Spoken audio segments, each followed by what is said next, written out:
Welcome to Board Game Binge, the place where we bring you bite-sized, bingeable board game content from across the industry. I'm your host, James Staley, and in this episode, we're chatting with Alexander Marc Yanis, owner of MoMoDi and the creator of Existential Essential XS, a cyberpunk cosmic horror tabletop RPG that is currently on Kickstarter. Alexander, welcome to the binge. How you doing, sir? Man, thank you so much for that introduction. I don't deserve it, man, but I really appreciate it. I'm splendid. It is a phenomenal day, and I'm just so grateful to be here with you right now, spending time with you, man. Oh, it This is is great. awesome having you. It is awesome having you. Now, we haven't met before, but a mutual friend of ours, Kevin Levy, suggested that you come on the podcast. And when he said why, I was like, you know what, that's a great idea. He actually was listening to an episode I had, I think it's about 2 weeks ago. And I had kind of just mentioned in passing that, hey, I need to get more RPG on this podcast. We've had like two guests in our whole history here, and we need more RPG on here. I know I don't play RPG myself, but doesn't mean that we can't get some RPG on here. And he knew you and said, hey, he's got a campaign coming up. Let's get him on the podcast. I'm like, you know what, Kevin, thanks for the suggestion, brother. So it is a pleasure to meet you. And before we kind of get started, I'd love to kind of hear the background of kind of how you got into gaming. If you're RPG, then I'm sure we're going to talk a little D&D and things like this. Where did this all begin for you? Yeah, man. So it started a long while back, ever since I was just a little kid.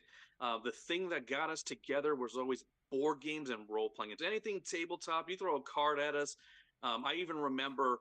I know I don't mean to get too deep right now or anything, but even during times with like 9/11, when that Mm. happened, I was in New York. I was born and raised in New York, and when that happened, it was difficult to garner our attention in a way that wouldn't make everything solemn. But my father and my mother, they would pull out a board game, even in the midst of that, and they would say, let's play a game. And that always brought a smile to us. And that was just the reason. It was an excuse to get together and play a game, just a reason to hang out with one another and love on one another. So that was that's kind of what started me off. Is just ever since I was little, we had that, and it moved all the way forward. My pops was always into D&D, even first edition with chainmail for anyone watching or listening who knows anything about that. The first ever edition for Dungeons and Dragons. My pops was raised on that, and he raised me on everything after that.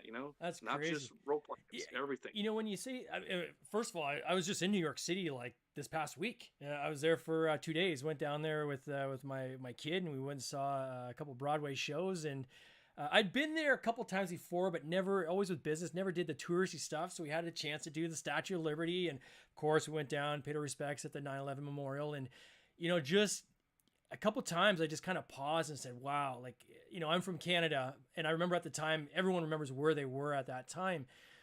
And I just, there was a few moments where I just stopped. And even if I wasn't at the memorial, I just stopped and thought, oh my gosh, I couldn't even imagine that day, Yeah. just the feeling, for people there. And, as a family, I imagine your dad would be in a position of, how do I say it's going to be okay to the kids? How do I add levity? How do I, not have them focus on the TV, the 24/7 coverage and things like, what can we do, right, to get them to kind of, focus on something else? And I can see how board games would fit into that. That makes, so much sense, and it's funny you talk. I've got a young face, but I actually was a first generation D&D back in the 80s. I remember back then when I was playing D&D with my friends, and I was like in grade 8.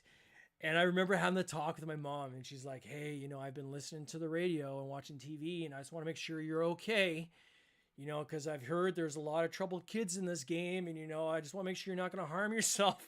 It's because Satanic panic. that was the talk at the time, right? Is that the D&D It was was. this big thing that troubled kids got into, and that they're going to go and start sacrificing animals and all that. Like it's just so Oh, crazy when you think back about it now. But like that's what was going on at the time, right? it's true. Even when I was young, it was like that, brother. Yeah, yeah, you're exactly right. Different times. I love that. Speaking of which, I love that we've gotten past that point, Yeah. and now everyone, if you say you play D&D now or you play a role playing game, everyone's like, oh, okay, cool. Oh, I got tons of friends that play D&D all the time. Yeah. Well, I don't even know what was it, 5th generation now? Where are we at? Oh yeah, something like 5th edition. So yeah, it must have been.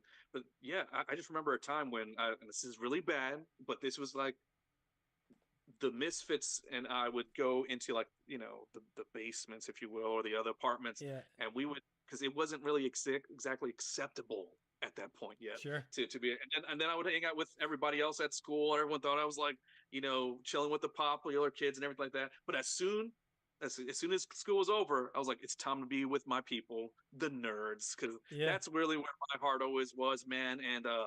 And I'm just so glad we got out of that spot, because now it's just like, it doesn't matter who you are. Do you have fun playing tabletop games? Yeah. And I love that we've come to that point where it doesn't matter what you look like. It's not your skin color, your creed, your religion. Doesn't matter any of that stuff. Do you like to have fun?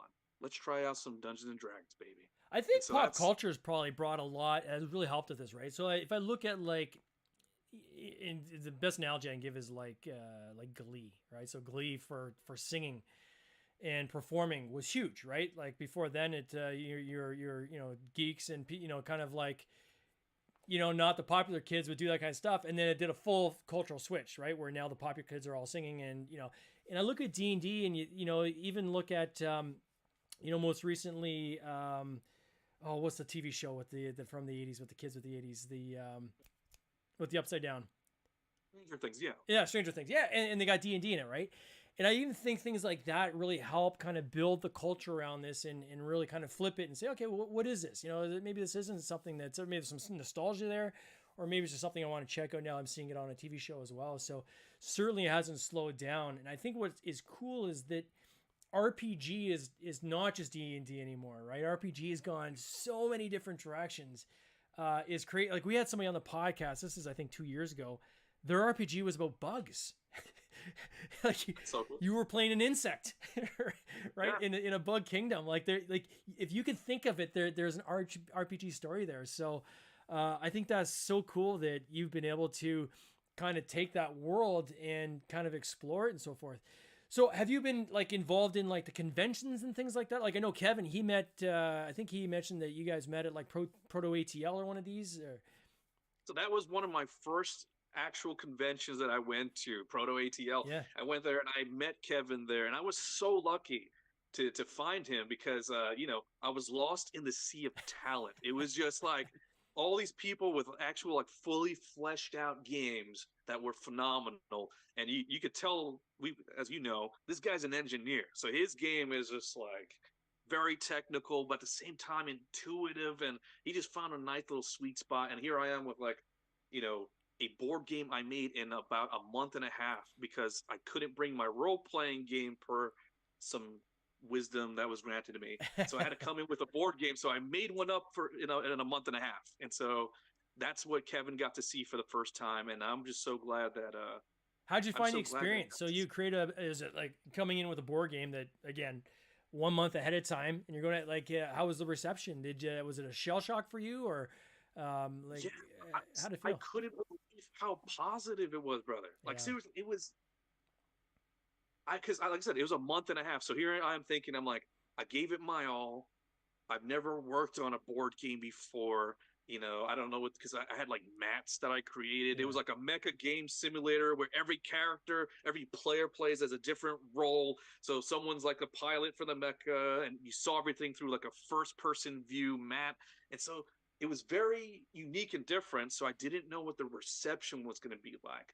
What was really cool is how accepting people were. Yeah. Of something new and different. I really thought, I had my hesitance, admittedly, but they proved me wrong. And they were like, wow, this is so cool. Even just to look at it before they even play the game. And I'm just so grateful of this community, man, because I feel like that's what they are. They're accepting, and they're very interested in new things. Yeah. Did you make changes after that? So, because I mean, we're going to get into the Kickstarter in a second, which is an RPG, but with that board game, did you continue to work on it, make some adjustments based on that proto event, or?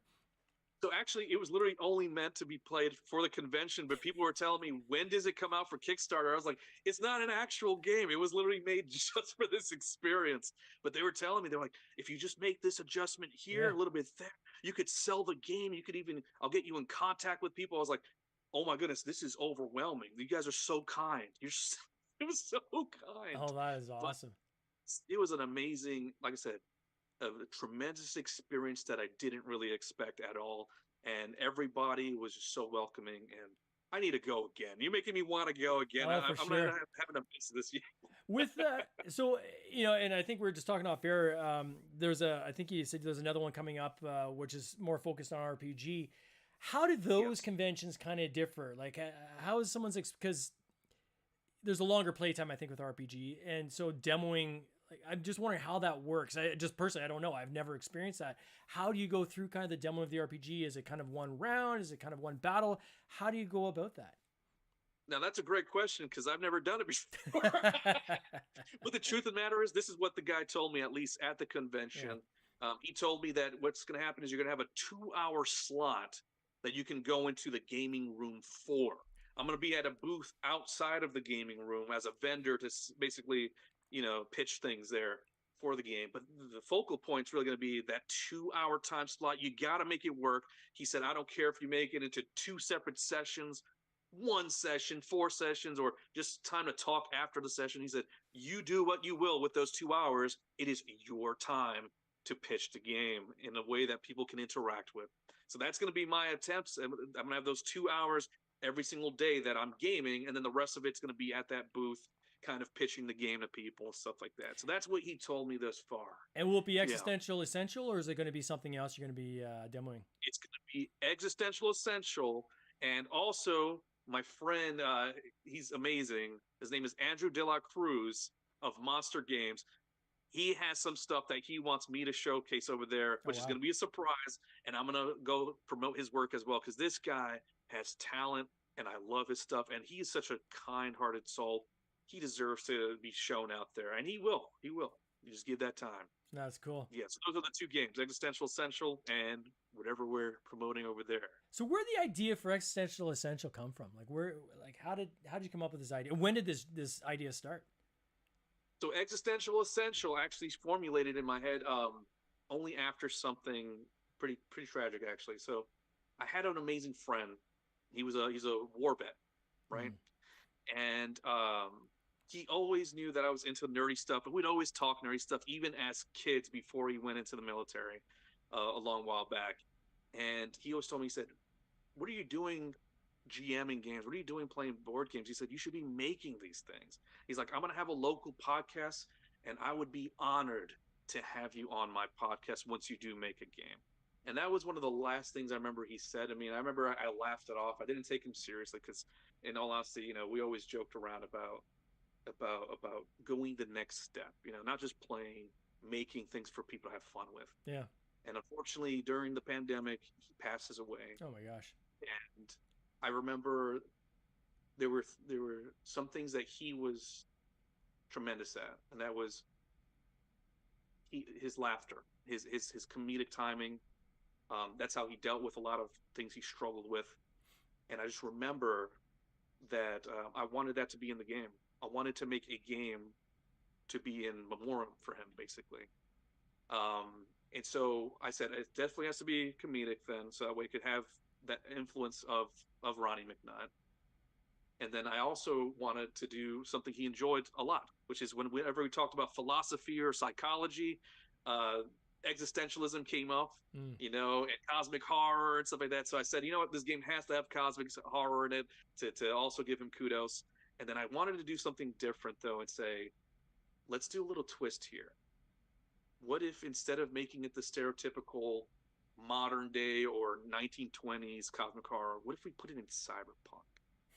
What if we blended those two things together? So that way you have the epitome of mankind being technology, not even themselves, thinking that that's kind of like their God, if you will. But in reality, there's something even more mysterious, greater, and more frightening, the cosmic horror. So I thought it actually blended in pretty well.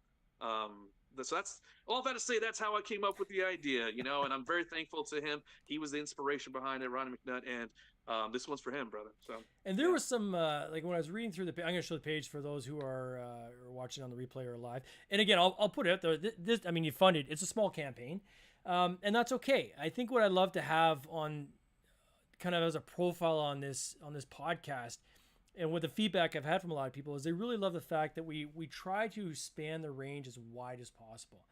One week you'll have someone on that's maybe has, I mean, 2 weeks ago we had the game we're profiling hit, I think it was 650,000 euros, right? Massive awesome. game. And then you have games that are in a couple $1,000s. And for me, what I think this really shows is the journey that people can go on, right? And my hope to people out there is the inspiration that as long as you have an idea and you have the willingness to act on that idea, you can get started in this industry. And I think that the profile campaigns like this shows people exactly how it can be done, right? Print and play. You don't have to go make a physical game. So now you're selling basically the ideas, right? Obviously, you're going to have some artwork and so forth to go along with that. But the risk, you're patting yourself against all that risk and being able to kind of stick your toe in the water, right? And be able to test ideas and test market them and see this kind of feedback. And not only that, but also test the kind of Kickstarter environment. So I want to give you a kudos to that. I thought it was really, really cool. The artwork. You got to tell me where you came up with the artwork for this game. Like, it reminded me of like a 1980s video game almost. Yes, that was kind of the vibes I was trying to go for. I was trying to get this whole like, campy, cheesy 1980s, some retro. I love that stuff, man. That is my soul right there. Just being able to gun back to that, it's all done pixel art, MS Paint, and everything. Just so that way I can still capture even how they used to make those type of games with those old programs. And yeah, man, the influence was just everything you mentioned. It's all the 80s and 90s. Retro gaming, retro movies, and the way they envision the future, right? Yeah. The way the dystopia future that we might end up having with stuff like that. So I'm so glad it grabbed your attention, man. That's cool. that's cool. And then when you're talking, I was reading through the campaign as well. What I noticed is there's some things in there where you say, look, this is a simple setup. So I want you to talk about the setup in a second on how people can get into it, right? And then the other thing I thought was really cool is you had this kind of like the pain points, right? So you say, hey, does this bug you? Does this bug you? Does this bug you? Does this bug you? Well, we've created something here that addresses those.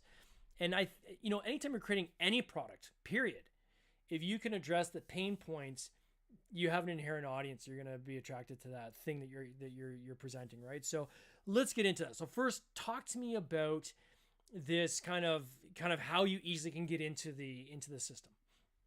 Yeah, so one of the first things that I think makes it very easy to get into the system is that if you can memorize like 4 or higher is your success, that means you basically learned majority of the game already.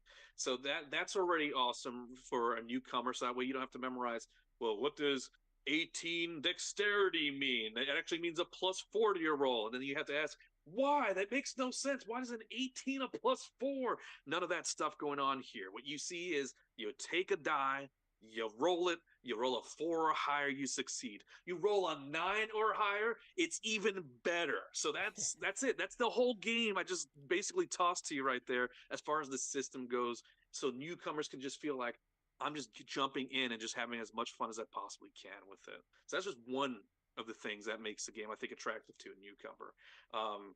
Also, I think the presentation of the game is going to make it easy too. So one thing you might notice for those who are actually watching, and you might see that the left page has an illustration on it, and the right page just has a bunch of words. The reason being is that every left page of the book is strictly for illustrations and lore. It's for the artsy mind. If you like the idea of knowing the lore of a game and the rumors going on and the all that other cool fluff, left side of the page is going to be for you. Every right page is going to coincide with the left page, and it's basically just going to be only system. So when you're navigating through this whole book, you don't have to actually figure out what page you have to go on. It's always going to be right page for system, left page for illustrations and lore and stuff like that. So I'm feeding into either type of mindset, because you have power gamers who only care about the numbers and they just want to destroy everything, and then you have people who want to have a cool character who just interacts with the world in a very role play kind of way, right? And both ways to play the game are correct. There is no wrong way to play this game. It feeds into both players. So hopefully that helps a little bit into Yeah. how accessible it is for people. Now, when you talk about, you said like, do you hate waiting for character leveling and improvement at the end of a game session? So Oh yeah. why do you hate that, and how do you fix that? So yeah, so I'm gonna be honest. Some people don't get bothered by that, but I've heard a lot of people who have that trouble with saying, "Oh my goodness, I have to wait till the end of the game before I actually change anything about my character and update them, upgrade them." And I think video games have fed us this cool idea of saying, why do you have to wait till the end of the session? You don't wait till the end of a session for a video game. You play the game for like an hour, your character levels up, you get really Yeah. cool abilities, and you're constantly staying active and focused on the game because of it. So this game does the same exact thing. It says, no, you want fun, it's happening now. You just defeated the big baddie, you get your experience points and you level up now. You want to just drive around and have as much fun as possible and puzzle solve, get your experience points now. So that's the fun of this game. It's high reward, and just it encourages you to have as much fun as possible immediately. And you talk about loathing the calculating the weight and counting the currency.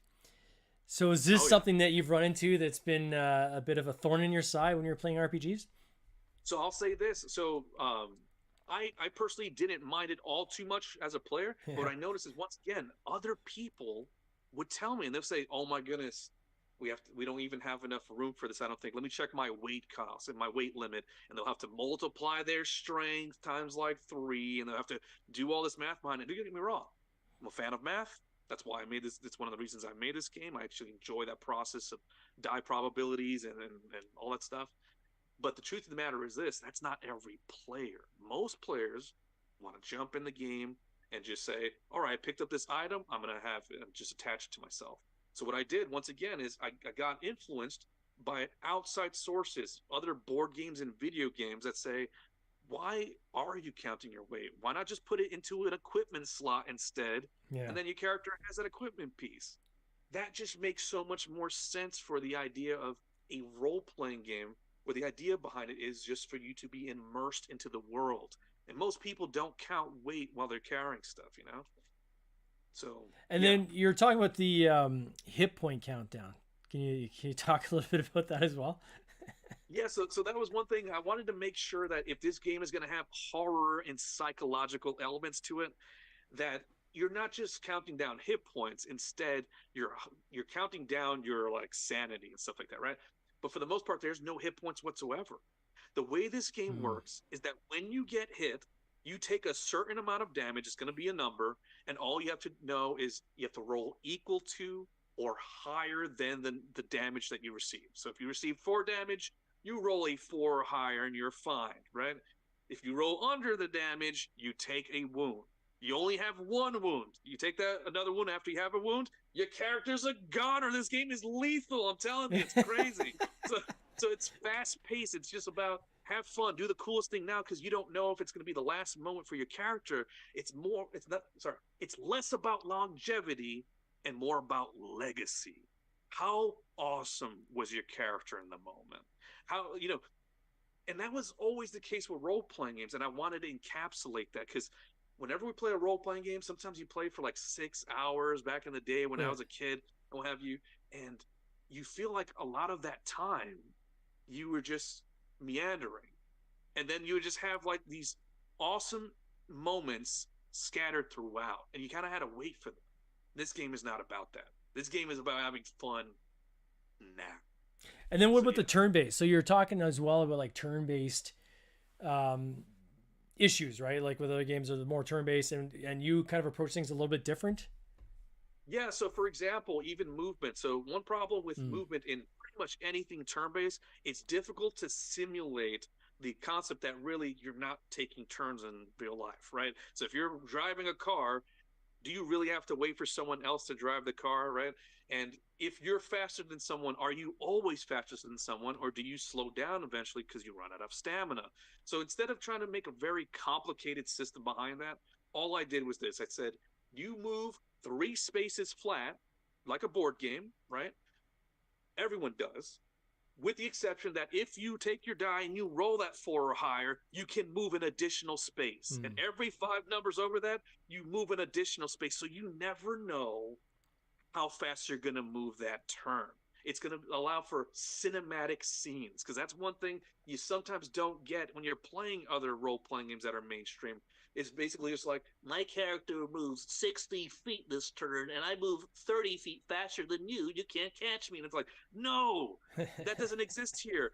You can have actual chase scenes now. You can have parkour moments because you don't know how fast you're going to move. You don't know if you're going to make that jump and bounce off the wall. It's so fun and cinematic. Everyone who's play tested it for over 2 years now have said this is amazing how the movement works. It is a Oh, blast. that's awesome.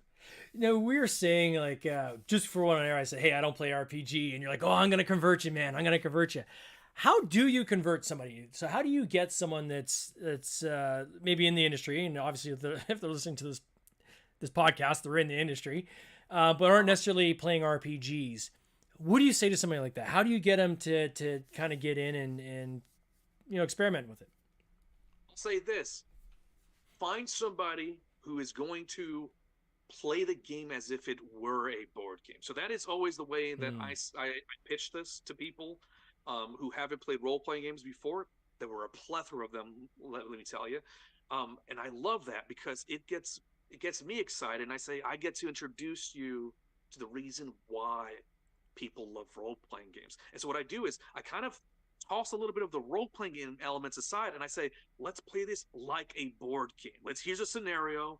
Let's do fun stuff. Let's explode this vehicle. Over here. Let's drive this vehicle up this the sides of a skyscraper or something cool like that, right? And let's just have a fun time with board gaming mechanics, which influence this game in the first place. This game Hmm. plays and feels like a board game.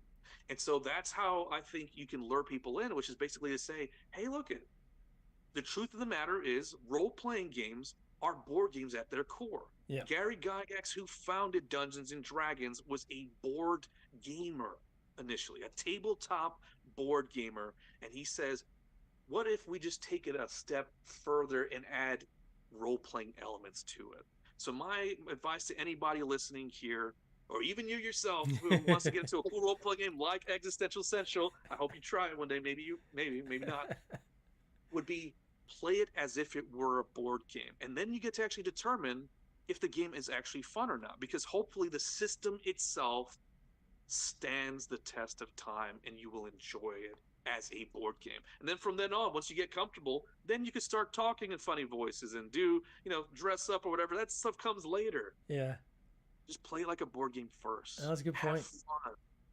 Where do you go from here? Like, are you going to stick on kind of the RPG train, or maybe this board game you had been working on before? Are you going to kind of pull that out of the like? What's the next step for you? Like, where do you go from here? So I'm glad you asked that question, because the truth of the matter is, I'm looking at board games too, man. MoMoDi, this company, is not settling on role playing games only. We're here to make fun things. If it's creative, if it's fun, if it's going to make everybody have a great time together, that's where we're going to be investing in and creating for everyone. So look forward, everybody, to board games, card games, and maybe other role playing games later down the road too. But we're not stuck in just one genre. I'm too much of a nerd and geek to stick in one genre. How far down the road is that? Is that like a year from now? Is it 2 years? So we actually do have some things in the work. I don't want to reveal too much, but we do have about 2 different concepts we're tossing between. That's saying weird because my play testers are Sure. core to this company. Yeah. They help me determine what the next move is based off of their reaction to the games and how much fun they have. They say, "Oh, we're having a blast here." Then I'm like, "Okay, we got something to work with, right?" So yeah, so like I said, we do have stuff in the works. It might be soon, within the next couple of years. Just keep up to date with us, man. I'm excited about it, just thinking about it, man. This is a It doesn't stop here at Existential Essential, even though it's a pretty awesome start. Yeah. Well, for those who want to check out this campaign, I'm going to put a link in the show notes. Simply just go to the notes and you'll find a link there. Or you can go and type in Existential Essential, which is a bit of a mouthful on Kickstarter, and find it there. But I think the easiest is probably just go in our show notes and click on the link. It'll take you straight to the campaign page. I'm also going to post a link to this interview as well in the Board Game Binge podcast Facebook group, private group. If you're not in it yet, please join it. Simply go to Board Game Binge podcast Facebook group and join us, and you can find the live replay there of this, and we'll also put a link there. Alexander, I want to wish you all the best in this campaign. I can't wait to see how this thing finishes off for you, man. I'm so excited. I'm going to be cheering for you all the way along. Appreciate you, man. James, it's been an honor, man. Thank you so much for having me on board here. Take care, buddy. Cheers. Stay blessed. Stay beautiful. This has been an episode of the Board Game Binge podcast, hosted by James Staley, produced by James Staley and Mike Bruner, with original music by Nick Smith. If you would like to watch these interviews live, simply subscribe to our YouTube channel, Board Game Binge, and you'll get access to live interviews, giveaways, and interesting board game content from across the industry. I can't wait for you to join us. See you next time.